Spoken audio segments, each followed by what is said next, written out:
Yes mga kaprobli, dito naman tayo ngayon sa Shibuya Crossing. Grabe, sobrang daming tao na tumatawid dito araw-araw. Kaya nga tinawag ito na pinaka-busy na pedestrian crossing sa buong mundo. Bakit? Sobrang daming tumatawid sa loob lang ng 24 oras. Umaabot ng mahigit 2 milyong tao. Isipin mo yun, 24 hours, mahigit 2 milyong tao ang tumatawid dito. At bawat pagtawid ng mga tao dito, no, pagka biglang nag-stop at nagtawiran na yung mga tao, umaabot ng 2,000 hanggang 3,000 tao ang tumatawid. Isipin nyo yun mga kapromdino, ilang minuto lang yung interval, may tatawid na naman na tao, tapos ganun kadami.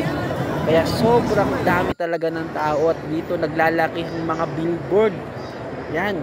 At napakaraming mga sikat na mga movies na shoot dito. Hindi na mabilang sa sobrang dami, dahil sobrang sikat nga ang lugar na ito dito sa Tokyo o dito sa Japan. Yan po yung shots mula po dun sa isang kainan na kinainan po namin. So ito naman dun sa Shibuya Sky shots naman ito.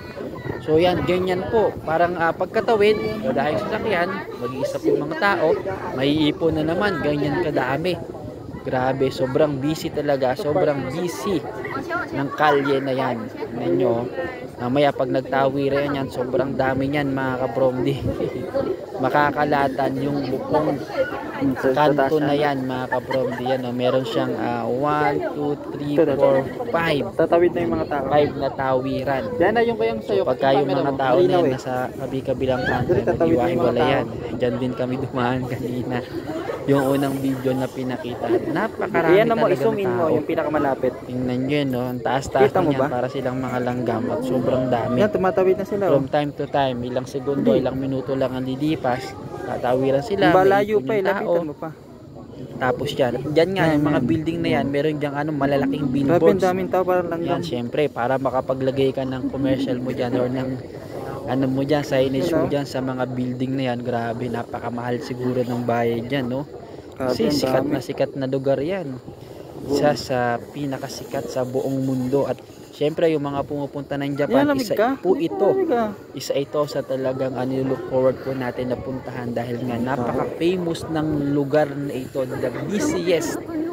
The busiest pedestrian crossing in the world, in the world, hindi lang sa Asia, sa buong mundo.